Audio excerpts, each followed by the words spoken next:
So this is the module number 4, planning projects.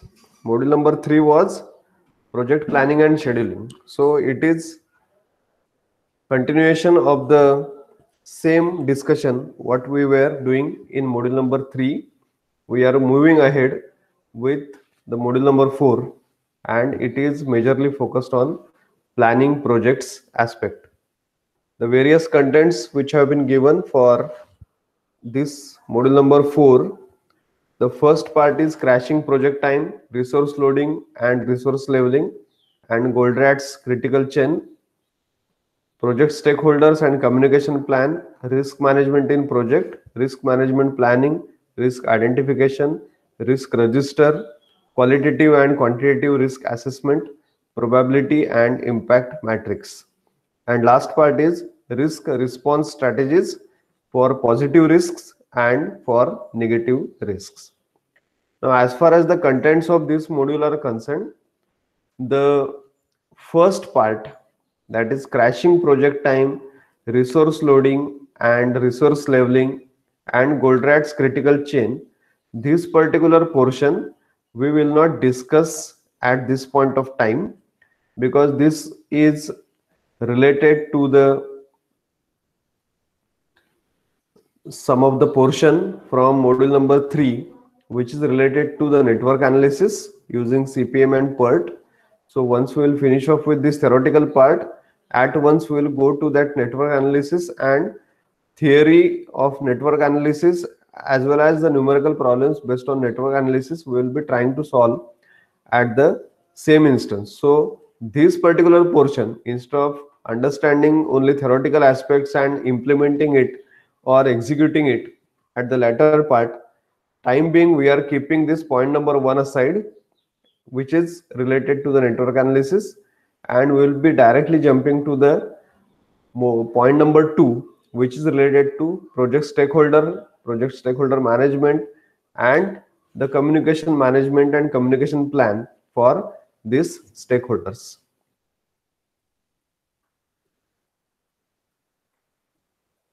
So this part we are skipping, time being. Already this PPT is uploaded on Google Classroom. So for your information and knowledge, you can just go through the contents. But time being, don't worry about this particular part that we are going to deal with and discuss in detail once we are going through the network analysis theoretical parts and the numerical problems based on that.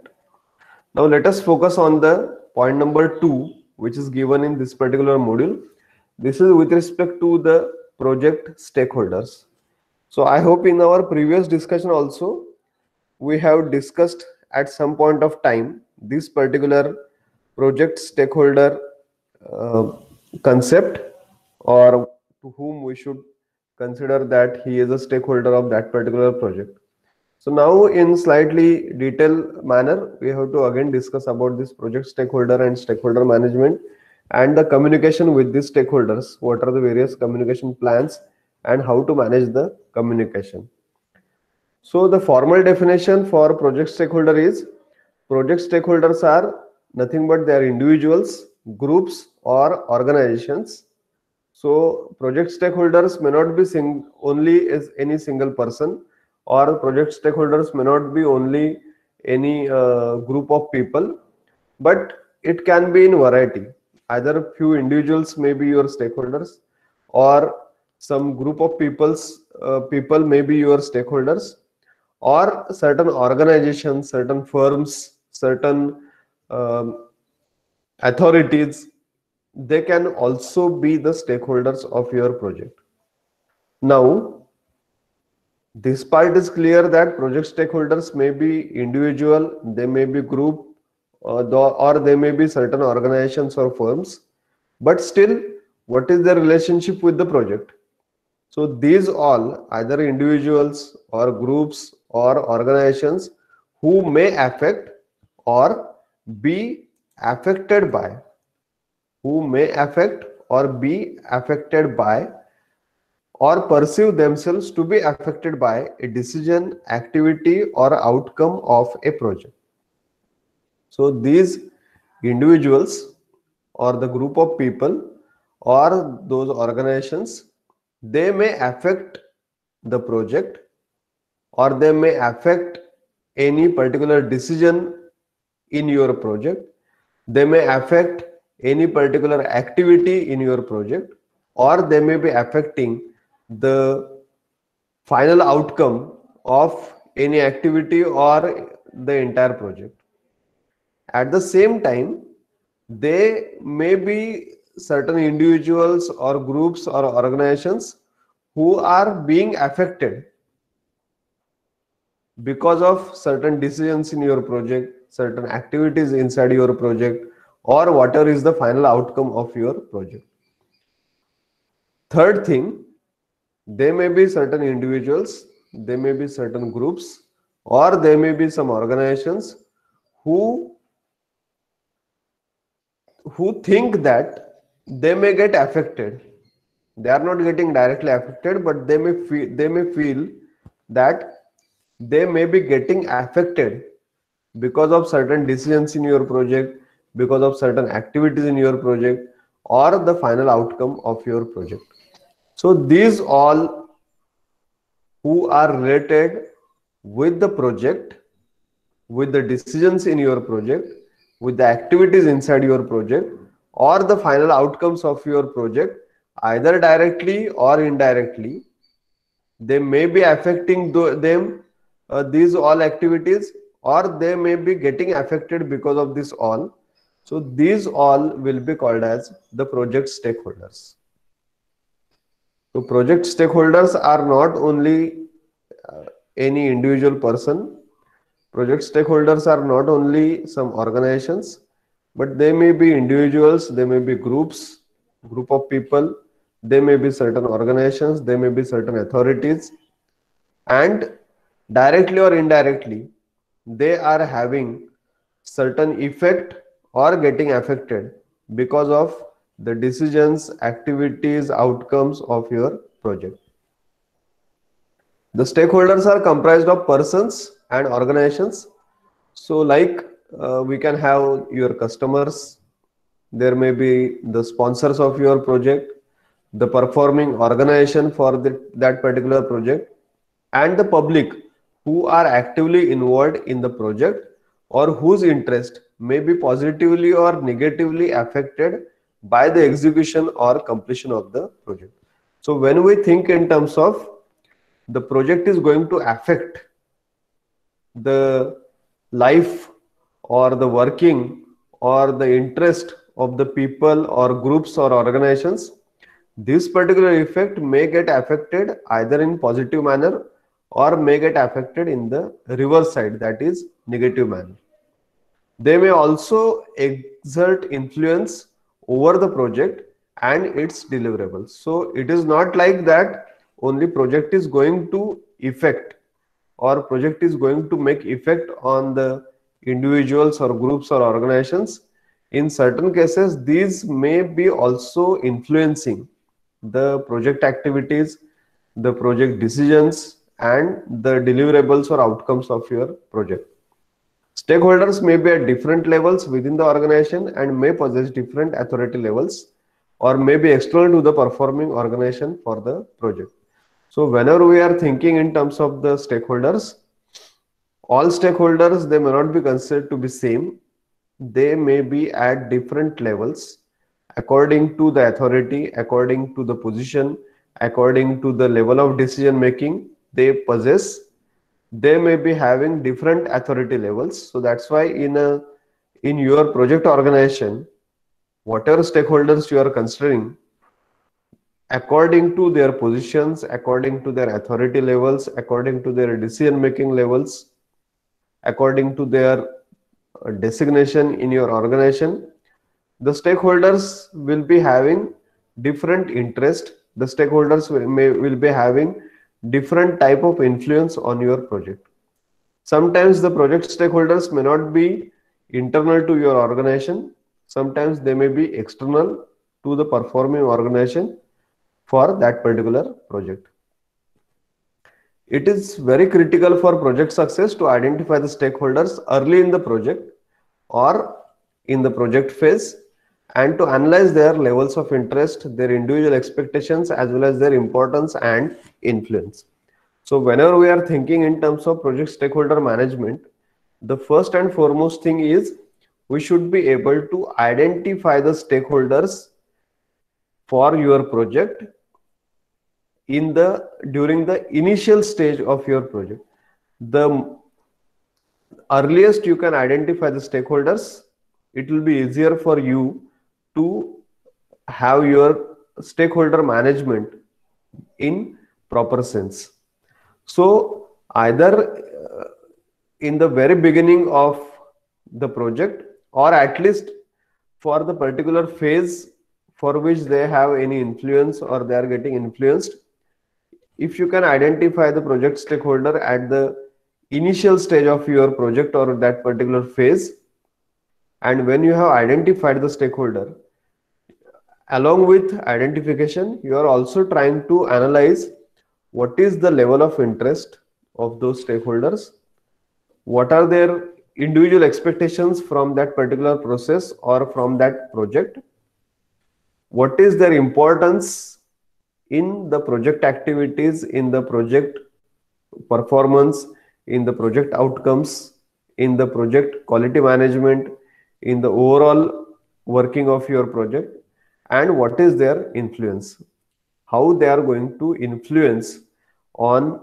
the routine activities in your project, in the decision making inside your project, in execution of your project, in final outcomes of your project, and in overall working of your project. So these things must be analyzed.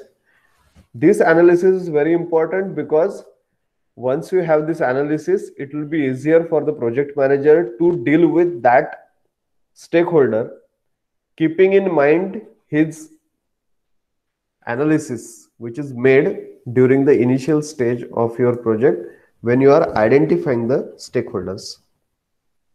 This initial assessment should be reviewed and updated regularly. So it is not like you have made the assessment in the beginning when you have identified the stakeholders, and this assessment, this analysis will be kept as it is, will be used as it is for the entire duration of the project. It should not happen like that. We should go for reviewing whatever analysis we have made, and if required, it should be updated, because at the beginning, at the initial stage, you may not have the entire idea what will be the expectations and what will be the influence of that stakeholder on your project activities. But as and when you progress with the project execution, your initial assessment, your initial analysis about a particular stakeholder, you need to review and you need to check whether that analysis is proper, whether it is complete, or there is some incompleteness in that analysis, and if it is there, we need to update it regularly. First, for most of the projects, they will be having diverse number of stakeholders depending on the size, type, and complexity of the project. So obviously, when your project size is very huge, the type of projects is like it is an international project or a multidisciplinary project, the complexity of project is high, the stakeholders will be in multiple numbers, in the increasing number, and also they will be from diverse backgrounds, they will be from diverse domains, and it is very difficult to deal with this kind of stakeholders because their expectations may be different, their expectations may be depending upon the domain in which they are working.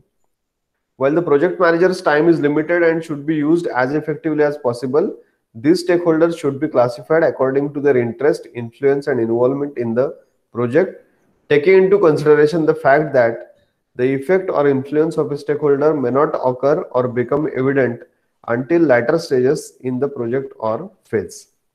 So even though project manager time is very precious, he is having limited time because he has to consider so many activities. He has to deal with uh, managing and organizing and directing, guiding, supporting the project team and execute the various activities or facilitate the execution of various activities, try to provide the resources which are required for activities. This is everything is correct, but still whatever time is available from the project manager, that should be efficiently used for the stakeholder management. And whenever you are using his time, whatever is available for stakeholder management, we should ensure that the stakeholders, they are classified according to their interest, influence and involvement in the project. The people who are having higher involvement in the project, they should be clubbed together. The people who are having huge influence, their small decision may have a big influence on your project objectives, project execution. They should be separated out, they should be clubbed together. So likewise, depending on their interest, their influence, their involvement, the project stakeholders, they should be classified. And when you are classifying this, we should take into account the effect or influence that may not occur or become evident until later stages in the project or project phase. So at that particular moment, the stakeholder may not be influencing, the stakeholder may not be affecting the particular process which is going on, but it may occur at the latter stage of your project. So that point we should consider. This enables the project manager to focus on the relationships necessary to ensure the success of the project. So once you have classified these stakeholders according to their interest, influence and involvement in the project, it will be easier for the project manager to deal with, to maintain the relationship with these stakeholders, depending upon how much is their interest, how much is their influence and how much is their involvement in the particular project.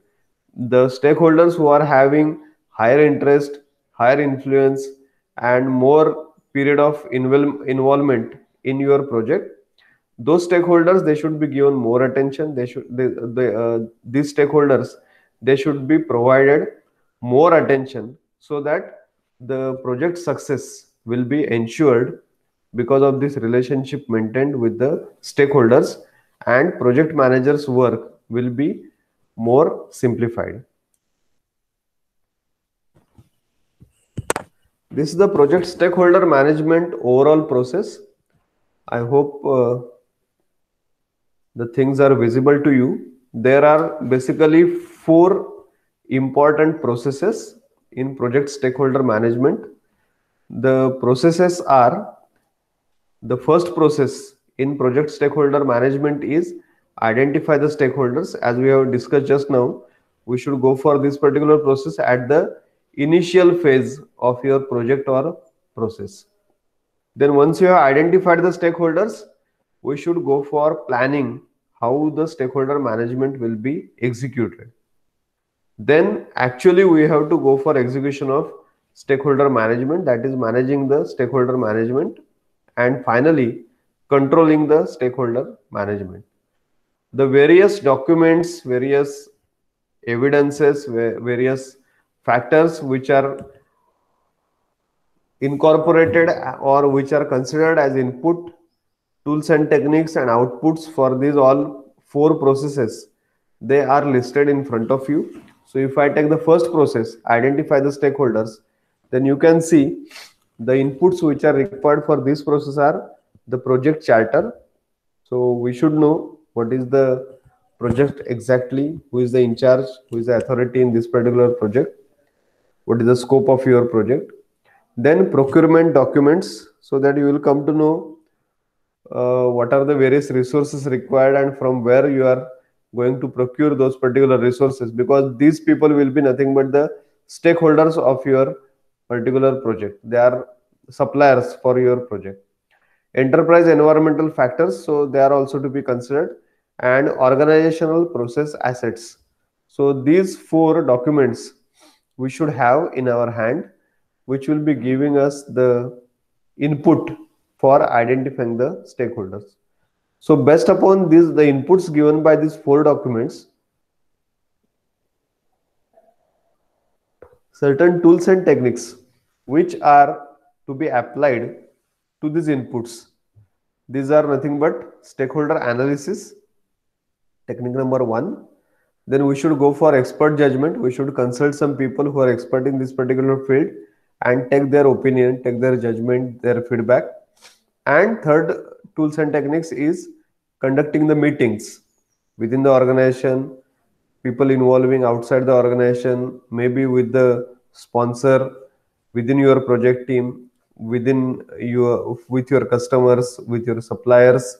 So variety of meetings you can conduct for ensuring the role, responsibility, effect of that particular stakeholder on your project, how he is going to influence or getting influenced by the project, etc.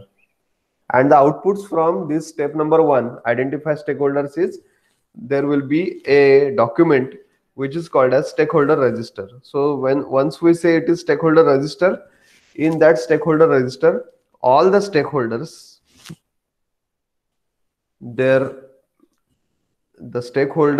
organization, their analysis, how they are going to get affected or will be affecting the project objectives, etc. That will be mentioned in this stakeholder register.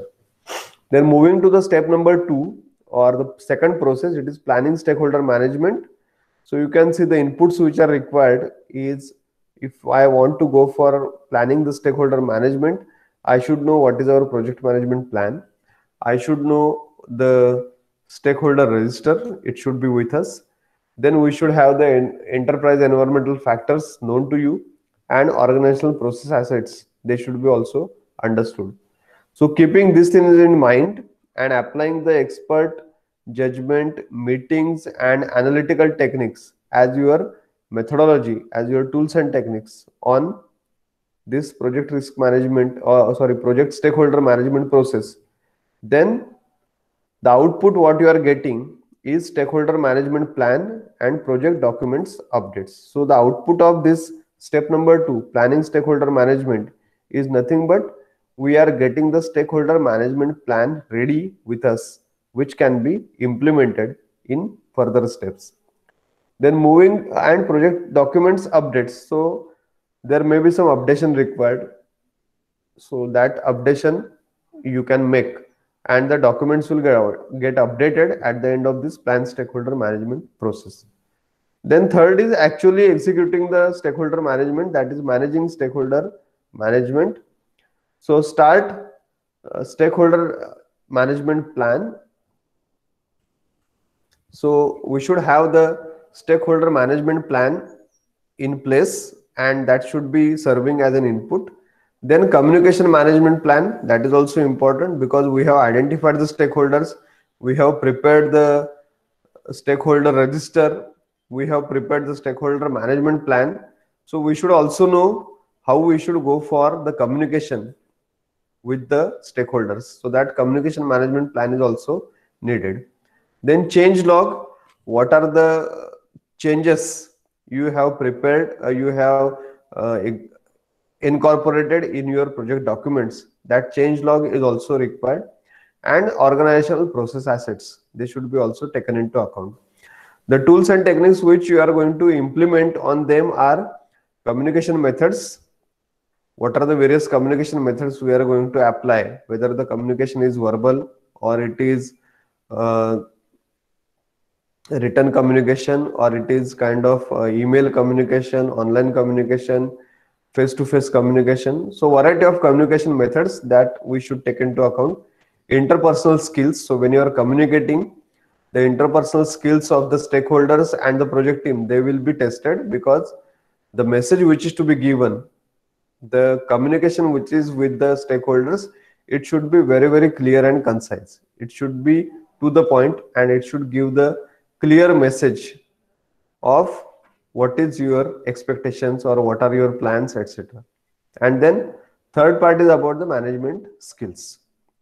The outputs from this process number 3, manage stakeholder management, is you will be having issue log, there will be a change request document, then project management plan will be updated, project documents will be updated, and the organizational process assets will be updated. So now onwards, if you see the variety of processes, the outputs will be updation in the various existing plans, existing documents, or existing methodology in which you are conducting the or executing the process.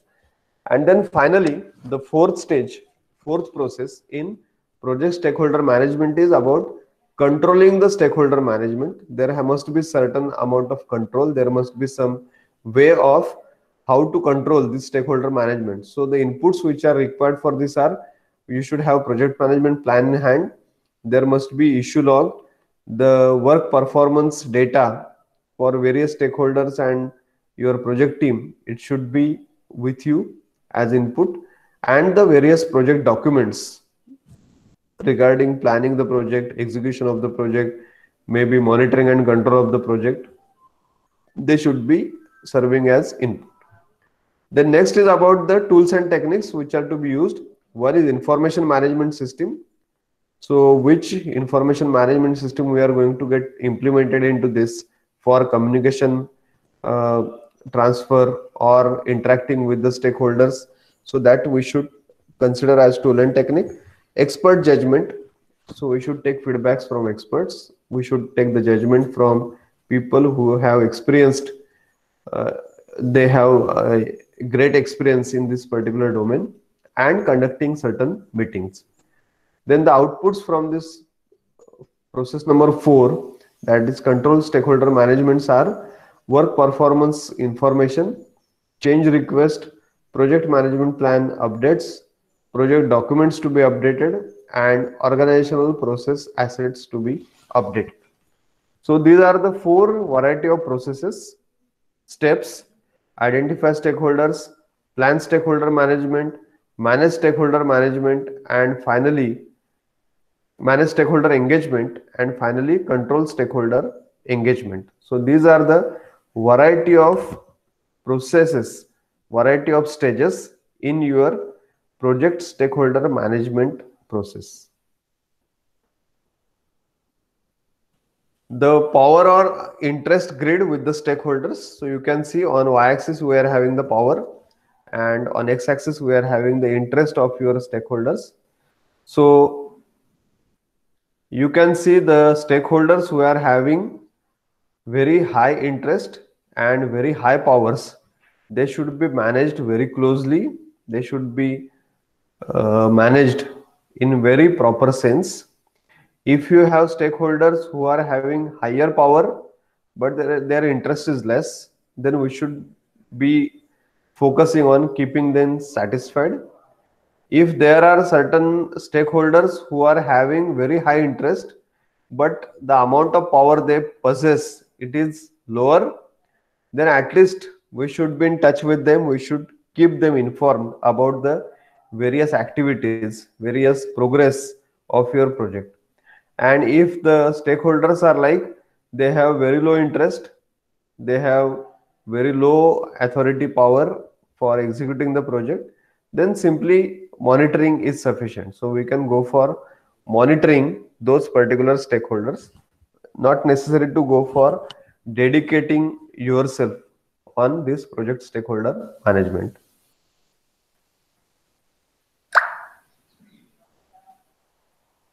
So about the project communication plan, we will discuss in the next session. So in today's session, we have considered about the project stakeholders, who can be considered to be project stakeholders, what are their interests, how to identify the stakeholders, then the various stages in project stakeholder management: identify stakeholders, plan stakeholder management, manage stakeholder engagement, and control stakeholder engagement, and the various inputs, tools and techniques and outputs of these individual processes. Normally it is said as ITTO, ITTO.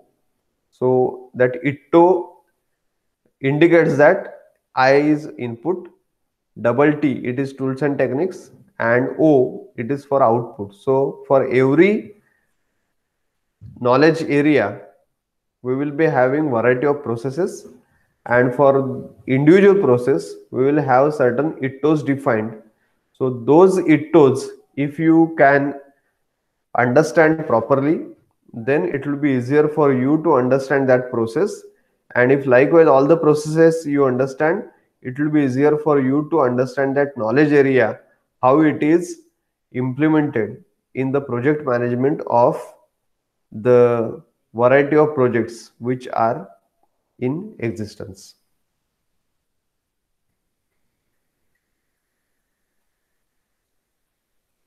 So if you are having any doubts, you can ask. Otherwise, the quiz for this today's session on project stakeholder management, it is already uploaded. So within next 10-15 minutes, you can go through the quiz and try to attempt it. Thank you.